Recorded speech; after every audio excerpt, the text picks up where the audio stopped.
Hey YouTube, as the title says, to no one's surprise, Quagsire is strong in this meta. And it shouldn't be surprising. You have a huge uptick in steals like Magnezone. Magnezone seems to be everywhere. I have it on a team coming up because I saw it everywhere. I want to test it out. So Magnezone's everywhere. You got your flyers everywhere, which you have Stone Edge for. You have just the Aqua Tail so spammy for like if there's like Glygars and stuff. It's like Steelix, like I said, is another steal that's everywhere. So Quagsire is super strong, weak to grass, so I put in a flyer. You can use anyone. I just use Gligar because I just like using Gligar. And then I need a third. I start with Eradicate because I'm like, there's not a ton of fighters in here, and I have Gligar for a fighter, so maybe it'd be okay. And it worked okay. Then I didn't love it. And then I tried Carbink because Carbink is the number one ranked Pokemon. I tried it, and I didn't love it either. So I don't know if there's like a better third. I think I have Quagsire on another team coming up later, so maybe you want to do something with that coming up. Magnezone on the lead. I would honestly, so I have an Annihilate team coming up, and it was 100% me. I had it as like the second Pokemon, and I moved it to the lead because for some reason. I guess it's not some reason because with Magnezone it's a Wild Charge and Bail, but Steelix and Magnezone, if they're on an opponent's team, it seems to be on their team on their lead like 95% of the time. So put in a fighter or something, Quagsire or something on the lead because that's where the Magnezone seemed to be. So I kept Switch here. I decided not to leave because I don't need to because I have Quagsire to deal with this. I'm baiting here, which is kind of risky, but it worked. Can I get to that? Yes, because this is resisted, so I will get to a dig. This will, it's my non-shadow one, isn't it? Because I needed a little more bulk. Yeah, it's my non-shadow one. Okay. My non-shadow one has good IVs.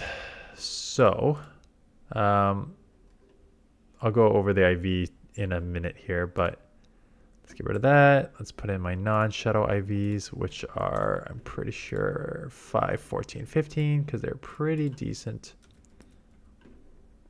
Non-shadow Gligar. I'm going to talk about IVs. This is actually maybe a good video to talk about IVs when the team just kind of didn't overall work. This lead, you stay in here. Aqua Tail makes so much better. I actually got to talk about a few things because you'll see Aqua Tail is back on my... I Elite TM'd it back on, and it makes a huge difference. So...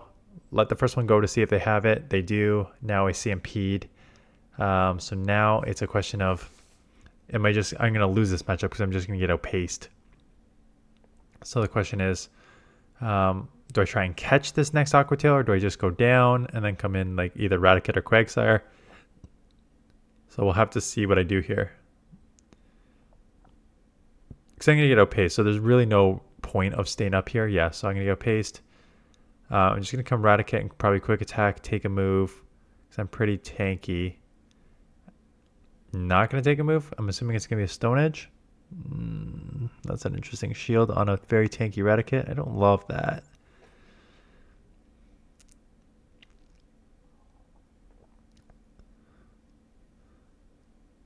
Mantine, I can spam some of these crunches and then meh. Let's see if we can Mudshot Aqua Tail what's left after this couple crunches here. Okay, so 3 things we're going to talk about. 1, you'll notice I have Aqua Tail on my Shadow Quagsire. I Elite TM'd it on. I find that there is a significant difference with Aqua Tail versus Mud Bomb. I find that just being able to go, I think it's like 4, 4, 4, 4, 4, something like that with Mudshot Aqua Tail, it's just the spamminess of it is insane. And the damage is lower slightly, but it's still such a pretty hard-hitting move. So Aqua Tail, I think, is the way to go with Quagsire. So I Elite TM'd it on, and I've used it a couple times since, like during the Go Battle days, and I think it's very, very, very strong. So I think it is worth using an Elite TM on if you have it. Yeah, it's worth using the Elite TM on. The second thing what you'll see is, holy smokes, I can't believe that one shot. And now I can just Aqua Tail this for the rest. Quagsire is like insane. I do not know how I one-shot that. I do not know how I just take that out. The shadow bonus really makes a difference. Like, there's another Magnezone on the lead. This one's staying in. Okay. 2, IVs. So For those of you who are newer to the channel or newer to GBL, because I've seen this comment a few times now, what are those numbers? And those numbers are what people call IVs, which I actually don't know what IV stands for, but basically those three numbers are your attack number, defense, and stamina. And when you catch a Pokemon and you appraise it, you'll get those 3 bars, right? You'll get a star on the top, which will be 1, 2, or 3 stars. That's just your overall stat product of the 3 below, which are attack, defense, and stamina, and they will be up to 15. Ideally, in GBL, actually, go to my video. I'll maybe link it above here. Okay, 6 minutes in. I'll try and link it above here of do IVs matter? So I did a whole video looking at whether IVs matter. And the conclusion was sometimes. And so go watch that video because I talk about the calculations and everything. So ideally, in most scenarios, you want a low attack with a high defense and stamina. So my Gligar is 5, 14, 15. An ideal would be something like 0, 15, 15. Very low attack, very high defense and stamina. And that is because when you're doing your Pokemon level calculation and the CP calculation, that takes into consideration, not level calculation, it's a CP calculation. At CP calculation at a certain level. Your attack stat accounts for more than your defense and stamina stat. So the actual calculation is something like 1 times your attack stat, so like 5 there, plus 0.5 times your stamina or defense, plus 0.5 times your stamina.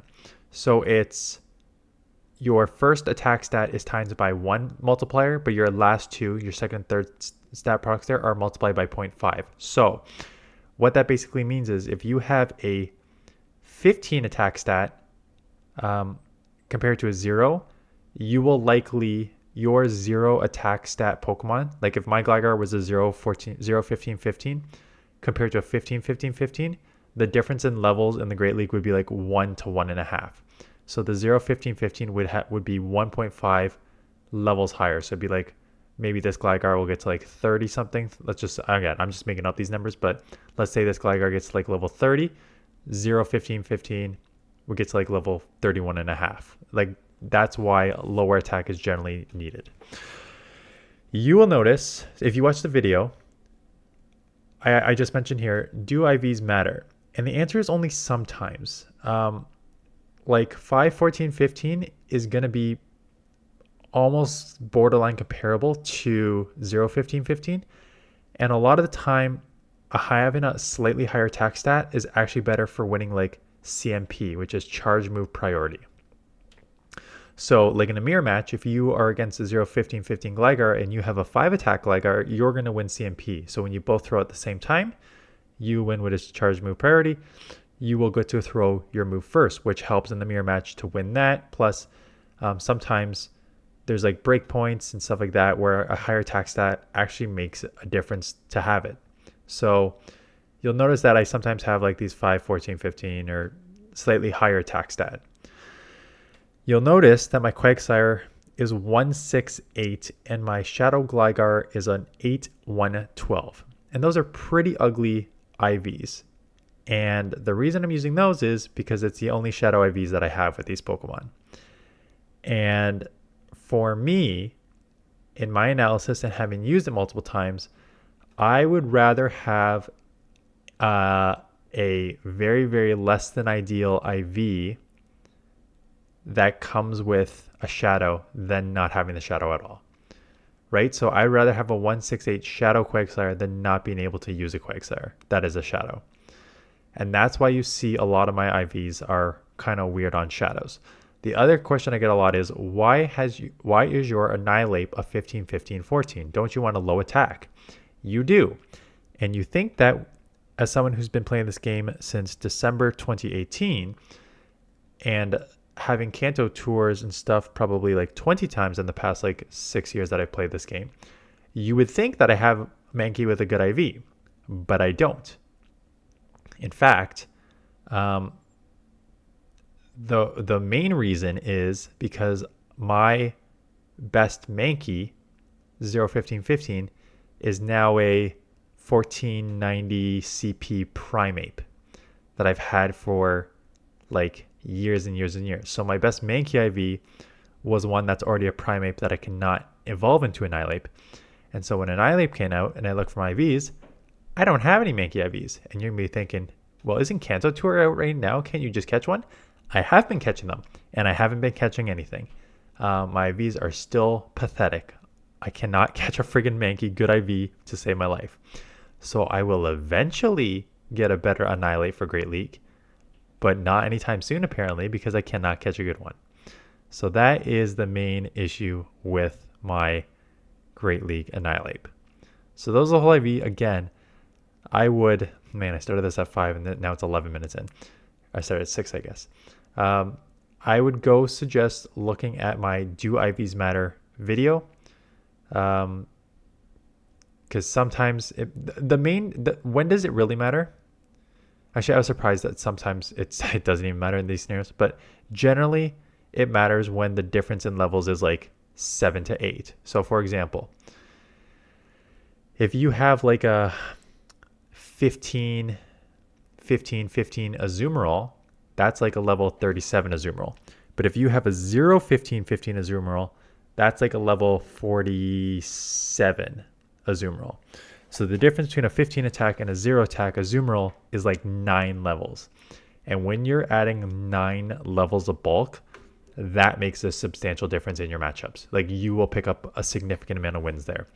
As opposed to, let's say, Gligar at 5-14-15 here compared to a 0-14-15, it's almost guaranteed negligible. If not, I may even take some with this weird breakpoint one. So, yeah, go check out that video if you want to learn more about IVs. Again, ideally, anything that looks like my Gligar IVs 5-14-15 should be good. Like, just look for something that looks like that. Again, I'm very much the mindset of just use whatever IVs you can in certain scenarios, and then if you want a full what are the optimal IVs, go check out Ryan Swag, though he has not posted in a long time. But Ryan Swag is one who does like the calculations of like when certain IVs flip matchups and when it matters and stuff like that. So go check that out. But yeah, he's not posting much either. And I've already talked about that in my other video about how, I guess I'll talk again. This one's very off topic, and this will be one of my off topic Great League remix teams, because I'm going to have a lot of them, right? You're going to see like multiple coming up. Yeah, I talked about how the content creators that I started with are all basically retired. Like Kang, FP Sticks, Wallower, Tho, even Swag hasn't posted in like 2 months. So a lot of these like OGs that I've been watching since the beginning are not posting anymore. So it is kind of weird when as someone who posts 2 videos a day and is over that 20K subscriber mark, as a purely GBL content creator, I'm definitely in like the top 10 for sure now.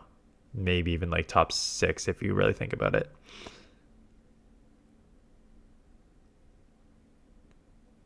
Maybe. I wish there was a list that I could see of just straight GBLers. I know Xanax 1. At this point, Yonkis is 2. Home Slice is 3. Of like the active ones. Like Kang still has like 66,000, but he's not as active. I'm talking about like the ones who post every single day, or at least like once every other day. So Xanax for 1, Yonkis is 2, Home Slice is 3.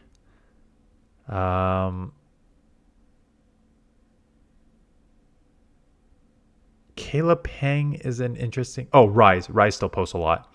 So Rise is probably like 4. Caleb Pang is up there too. It's like 5. Those two may be interchangeable, top of my head. And then you're in like the 20 to 30,000. You're looking at like me, Callum on Toast, Purple Kyogre. I feel like I may be missing some.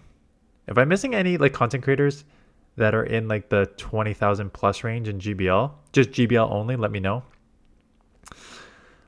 Like I know like there's some people who do GBL, but they also do other stuff. Like Poke Daxi does it. Brandon Tan. What's the one I called out for?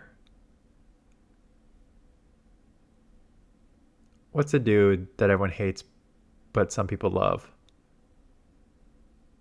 About the algorithm. I forget his name. But he's like super up there. But he does a lot of like GBL, but he also like started with like grinding. Yeah, so it's interesting. It's interesting to see the community where it's gone, and even like some of the other like I'm just okay now. I'm just fully like gone, but it's not just the GBL content creators that have gone away. It's the larger, like Mystic 7 is the biggest, and he still posts, but he's like obviously going to like his card channel more. But like Zoe Two Dots was one who used to post pretty regularly. At this point, she's posting like once a week. 6 days ago, 2 weeks ago, 1 month, 1 month, 1 month, 1 month. So she does like 4 to 5 a month. Same thing with like Cricket, another Australian. Like she is posting like once every like week ish. Yeah, she's only had 2 in the last 10 days, and then she's only had 4 in the last month. Meanwhile, I've had 4 in the last 48 hours. Like it's a completely different. A lot of these people, like Cricket's like a Twitch streamer though, mostly. Who else? Like Trainer Club still posts a lot because he does his tips. Wait, is it Trainer? Yeah, Trainer Club posts a lot on tips. Trainer Tips doesn't post as much anymore, but he's over 1 million. So when he does post, he usually gets pretty good views. Let's see, he's got a couple 3 days ago, 10, 11, 2, 2. Okay, 2 weeks. Okay, so he's got like 7 over the past 2 weeks. That's actually not bad for a grinder. But this is why Poke Daxi is just so good, because he posts videos every single day. He's got the top tips videos. He does GBL. He does like live stuff. What's he up to? 542. Good for him. That's Stash though. I haven't talked to him and I've messaged him like once in a while, but I haven't really talked to him since like the fall. I still don't. I have not been checking in. I don't know why he has that stash. I gotta ask him. Anyways, that is a lot of talking. Again, I'm gonna cover Quagsire better in another video because I use it on another team. I think it's very, very strong in this meta. But yeah, this one is mostly about IVs and content creation. Anyways, hit that thumbs up. When's this going up? Tuesday morning. I got 2 videos yesterday already that I filmed. This one's going up Tuesday morning, and then I will have many, many, many more to go because I've got lots of teams. So that's it. Thanks for watching. See you guys in the next one.